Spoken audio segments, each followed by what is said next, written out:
Hi friends, welcome to MG techno teacher. మీరు నా video తొలిసారిగా చూస్తున్నట్లయితే సబ్స్క్రైబ్ చేయడంతో పాటుగా పక్కనే ఉన్న గంట మోగించండి.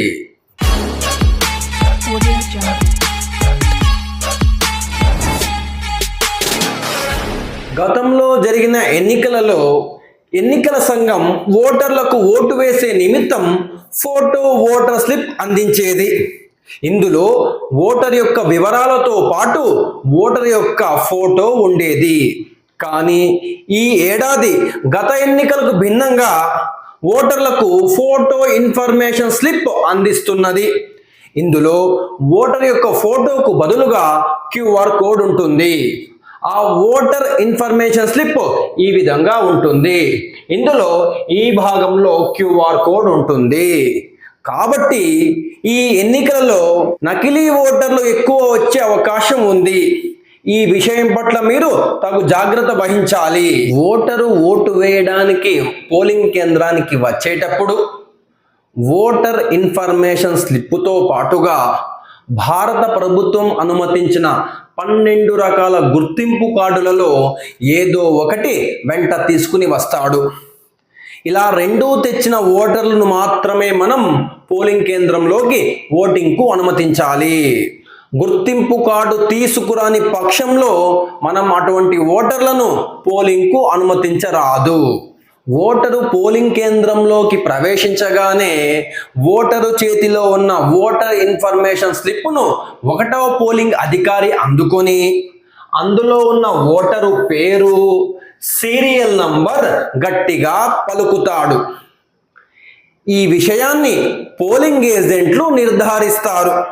పోలింగ్ ఏజెంట్లు నిర్ధారించిన తరువాత మాత్రమే మనం ఆ ఓటరు యొక్క వివరాలు పూరించే ప్రయత్నం చేయాలి. ఓటరు ఇన్ఫర్మేషన్ స్లిప్లో ఉన్న ఓటర్ యొక్క సీరియల్ నెంబర్ను 1వ పోలింగ్ అధికారి తన వద్ద ఉన్న మార్కెడ్ కాపీలో వెతుకుతారు. ఇలా వెతికిన తరువాత ఇక్కడున్న వివరాలు సరిపోలితే ఆ వివరాలు నమోదు చేసుకోవాలి. వచ్చిన ఓటర్ పురుషుడైతే అడ్డంగా గీత, స్త్రీ అయితే అడ్డంగా గీతతో పాటుగా సర్కిల్, థర్డ్ జెండర్ అయితే అడ్డు గీతతో పాటుగా స్టార్ మార్క్ గుర్తించవలెను. 1వ పోలింగ్ అధికారి వద్ద గుర్తింపు పూర్తయిన తరువాత ఓటరు 2వ పోలింగ్ అధికారి వద్దకు వెళతారు. 2వ పోలింగ్ అధికారి వద్ద form 17A register of voters ఉంటుంది. ఇందులో ఓటరు తన వెంట తెచ్చిన ఓటర్ ఇన్ఫర్మేషన్ స్లిప్లోని సీరియల్ నంబర్ను తన వద్ద ఉన్న 2వ కాలంలో ఎంటర్ చేసి ఓటర్ తన వెంట తెచ్చిన గుర్తింపు కార్డు వివరాలు రాసి ఓటరు చేత సంతకము కానీ వేలిముద్ర కానీ వేయించుకొని అతడి ఎడమ చేతి చూపుడు వేలుకు చెరగని సిరా పూసి 3వ పోలింగ్ అధికారి వద్దకు పంపుతారు. 3వ పోలింగ్ అధికారి పార్లమెంటుకు మరియు అసెంబ్లీకి వేరువేరుగా ఓటర్ స్లిప్పులు అందిస్తారు. పార్లమెంటుకు సంబంధించిన ఓటర్ స్లిప్ ఈ విధంగా తెలుపు రంగులో, అసెంబ్లీకి సంబంధించిన ఓటర్ స్లిప్ ఈ విధంగా గులాబీ రంగులో ఉంటుంది. ఈ ఓటర్ స్లిప్లు అన్నీ కూడా ఒక బుక్ రూపంలో బైండ్ చేసి ఇవ్వడం జరుగుతుంది. ఒక పేజీలో 8 స్లిప్పులు ఉంటాయి. ఈ స్లిప్పులలోని వివరాలు పోలింగ్ అధికారులు ముందు రోజు రాత్రే అనగా 12వ తారీఖు రాత్రే కొన్ని పూరించుకొని సిద్ధంగా ఉండవలెను. అటువంటి వాటిలో ముందుగా మనం అసెంబ్లీ గమనిస్తే number and name of AC 157 Hindupur. అదేవిధంగా పార్లమెంటు ఓటర్ స్లిప్ నింపేటప్పుడు పార్లమెంట్ నంబర్ రాయడంతో పాటుగా అసెంబ్లీ నంబర్ కూడా రాయవలెను. ఫ్రమ్ 157 హిందూపూర్ అసెంబ్లీ 20 హిందూపూర్ ఈ విధంగా 2 కూడా రాయవలెను.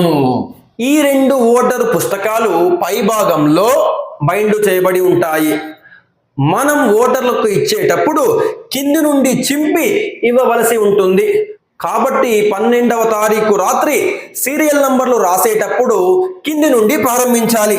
అనగా 1 2 3 4 5 6 7 8 ఈ విధంగా కింది నుండి ప్రారంభించి మనం మొదటి ఓటర్ వచ్చినప్పుడు ఫస్ట్ చింపాలి, రెండవ ఓటర్ వచ్చినప్పుడు ఇది చింపాలి, మూడవ ఓటర్ వచ్చినప్పుడు ఇది చింపాలి, నాలుగవ ఓటర్ వచ్చినప్పుడు ఇది చింపాలి, ఐదవ ఓటర్ వచ్చినప్పుడు ఇది, ఆరవ ఓటర్ వచ్చినప్పుడు ఇది, ఏడవ ఓటర్ వచ్చినప్పుడు ఇది, ఎనిమిదవ ఓటర్ వచ్చినప్పుడు ఇది.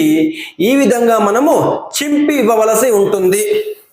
ఆ తరువాత ఓటరు తన వద్ద ఉన్న ఓటర్ ఇన్ఫర్మేషన్ స్లిప్లోని సీరియల్ నంబర్ను రెండవ పోలింగ్ అధికారి తన వద్ద ఉన్న ఫామ్ 17A నమోదు చేసుకుంటారు. అదే నంబర్ను మూడవ పోలింగ్ అధికారి తను ఇష్యూ చేసే ఓటర్ స్లిప్లో కూడా నమోదు చేయాలి.